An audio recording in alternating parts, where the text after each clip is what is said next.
I'm Lainey Law. And I'm attorney Andrew Myers.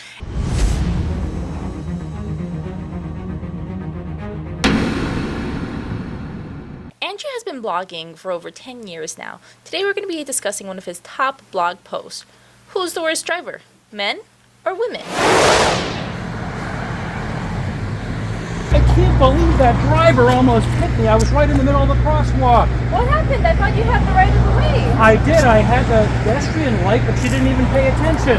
Sometimes I feel like you're just taking your own life into your hands when you cross the street nowadays. I got a glimpse as she drove away. It was a woman driver. I bet she was doing her makeup or something like that. Women drivers. You can't bring gender into something like this. Men are always thinking about who knows what when they're driving. Yeah, Lainey, it's funny that I have been doing blog articles now for a long time, over 10 years.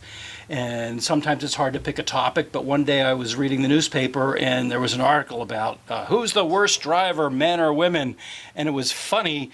You know, I mean, obviously a man is going to say women and women are going to say men, but the studies go both ways. You want to take a look at them? Yeah, so tell me, what kind of studies did you find in regards to who is the better or worse driver? Okay, well, let's take a look at a couple of them right now that prove that women are the worst drivers because they actually, according to this study, they drive less and they have more car accidents. Looking at 6.5 million car accidents in the United States, University of Michigan researchers found that women were involved in 68% of the crashes. That surprised the researchers who claim that during the time period of the study, men actually drove more 60% of the time, and women drove only 40% of the time. What that means is that even though during the time of that study between 1998 and 2007, male drivers were on the road much more, yet women racked up a higher accident rate. So the bottom line on this university-level study published on Syracuse.com claimed that women are worse drivers and get in more crashes despite driving more than men. So women are the worst drivers. Well, you would think that based on your study. However, I have a study here that shows insurance numbers actually prove that men cause more car accidents. A national insurance group reports that men rack up a higher amount of drunk driving arrests. But a national insurance group reports that men rack up a higher number of drunk driving arrests, traffic violations, and cause more accidents. Insurance Institute for Highway Safety findings include the following. Men cause 6.1 million accidents each year, while women only cause 4.4 million. 75% insurance numbers show men cause more car accidents. But a national insurance group reports that men rack up a higher number of drunk driving arrests, traffic violations, and cause more accidents. Insurance Institute for Highway Safety findings include the following. Men cause 6.1 million accidents each year, while women only cause 4.4 million. 71% of all motor vehicle crash deaths in 2016 were males. In the 24 years before 2016, the proportion of fatally injured passenger vehicle drivers with blood alcohol concentrations at or above the legal limit of 0.08 registered substantially higher for males than females.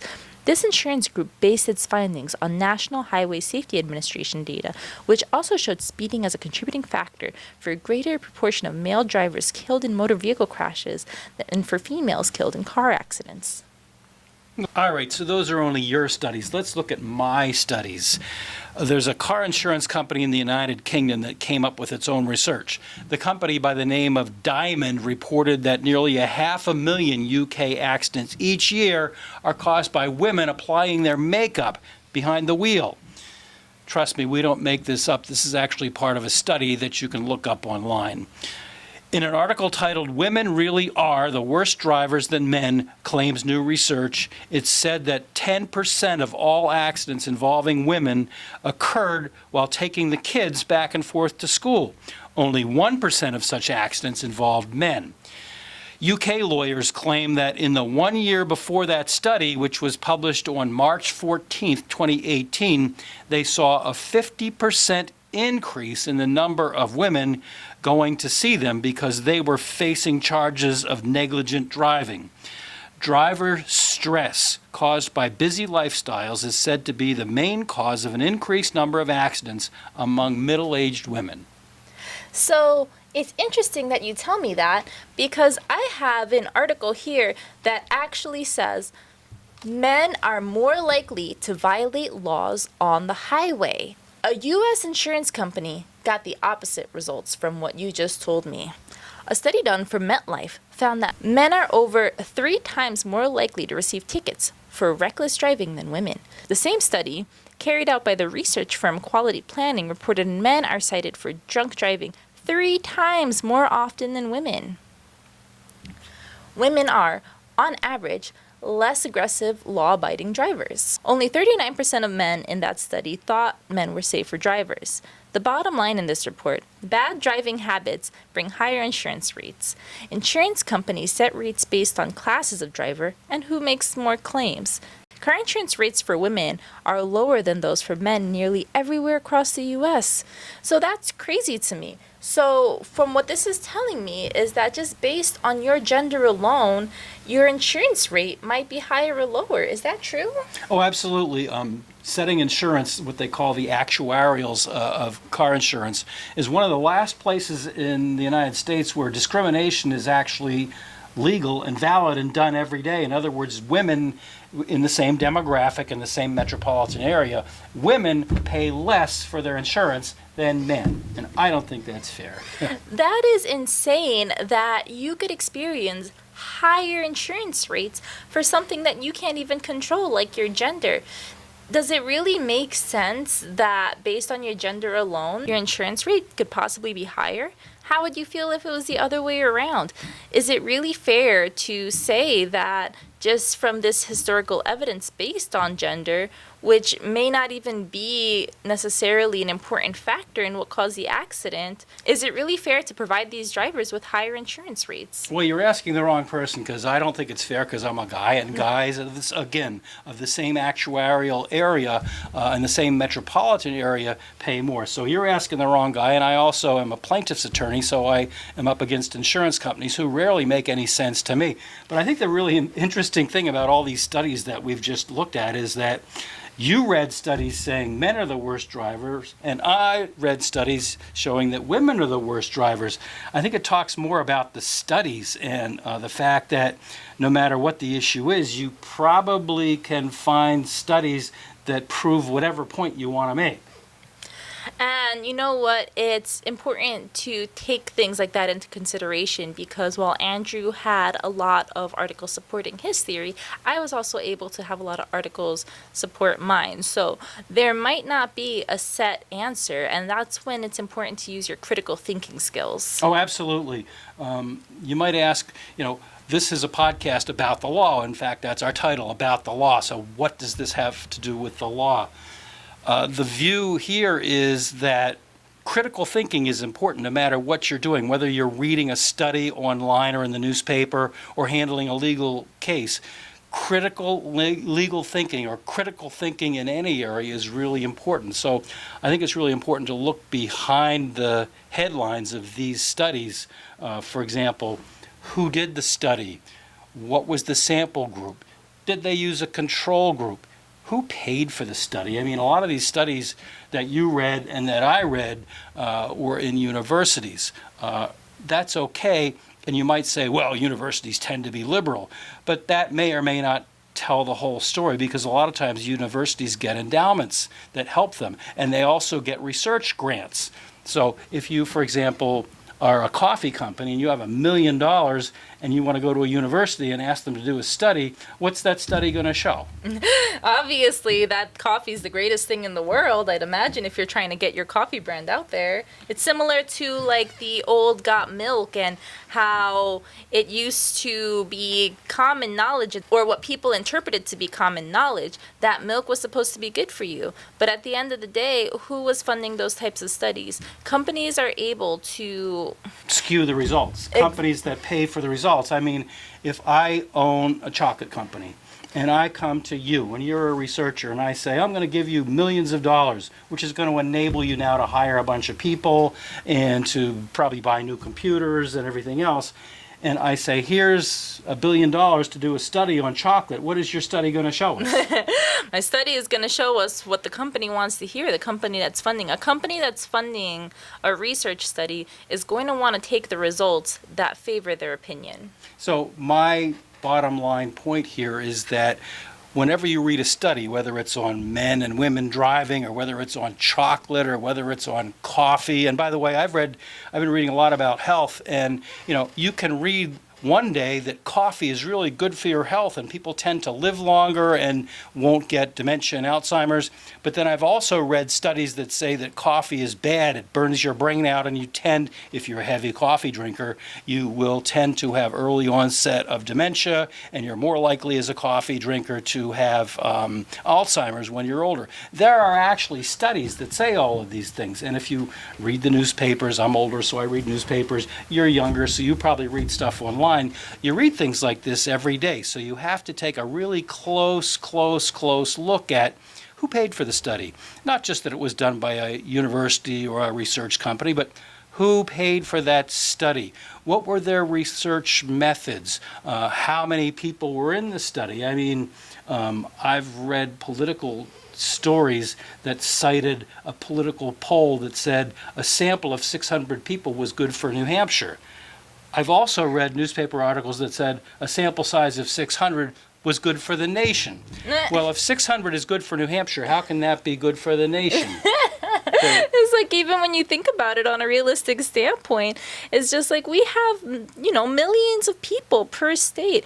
And taking 600 people, there's a lot of things that are going to impact those people's opinion. Like, if they're all 600 people from the same city, they're probably going to have relatively similar opinions to someone who you find, whether they're in the city versus someone who's all the way up north and, it takes them 30 minutes to drive to a grocery store. Right, and the other thing about that is, and I actually read this, I'm not making this up, a lot of studies are based on telephone calls. Don't you get those annoying telephone calls? Oh my gosh, I actually am expecting one right now from my insurance company because I called them, so now they're calling me to follow back up. Yeah. Oh, so now you're getting back into the insurance thing. But the issue that I was trying to raise is that generally speaking, demographically, older people in the upper age areas tend to like to talk on the phone. I mean, we were all raised in an era where the telephone was your only contact with the outside world. So if we're talking about a political study, by calling people on the phone,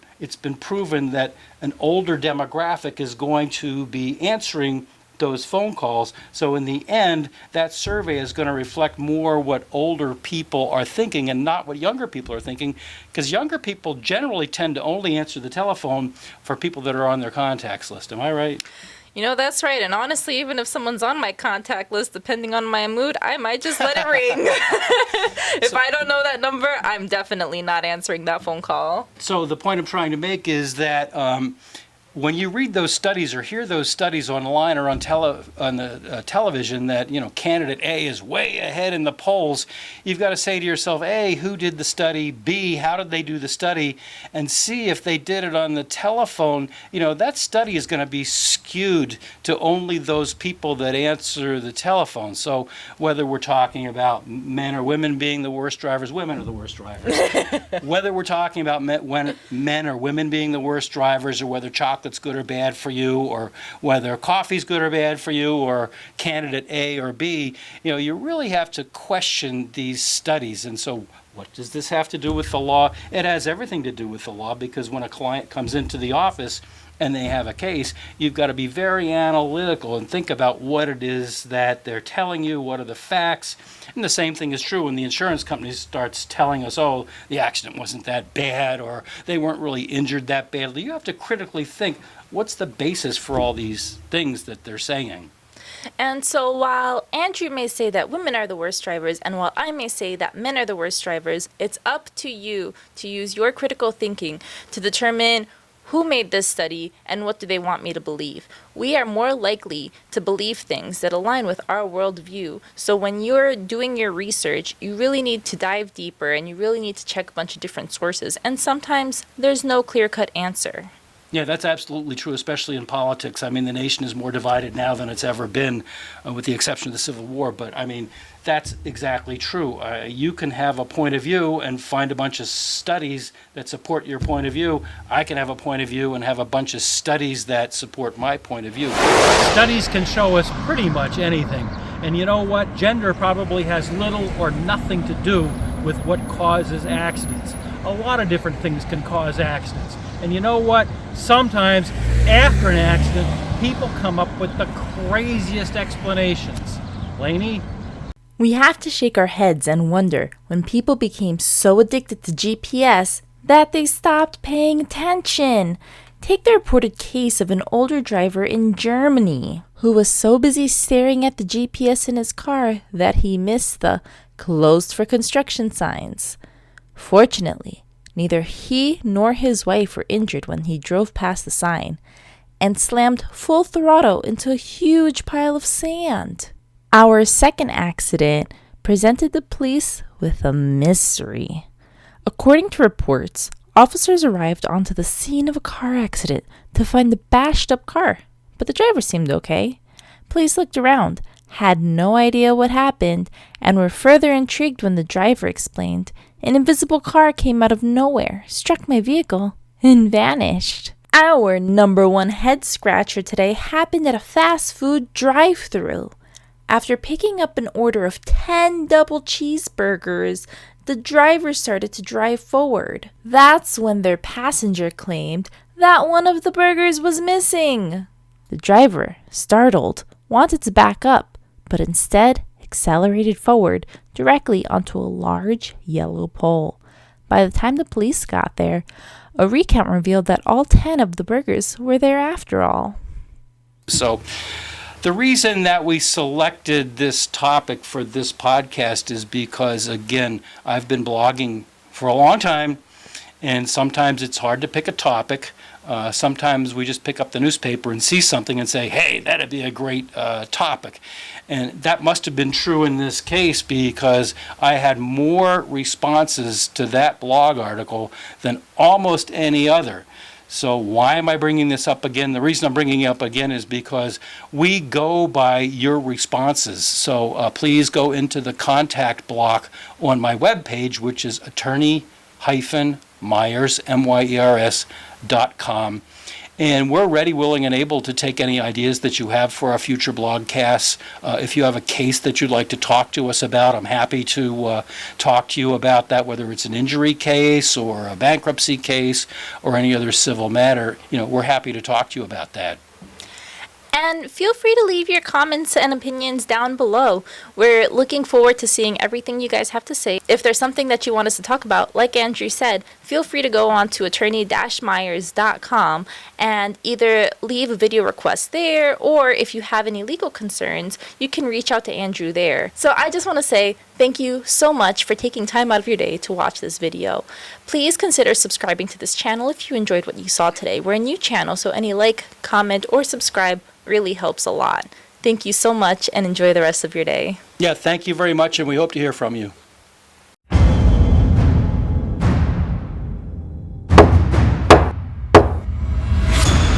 You have been watching About the Law, a production of the law offices of Andrew D. Myers in Methuen in the Merrimack Valley of Massachusetts and Derry, New Hampshire.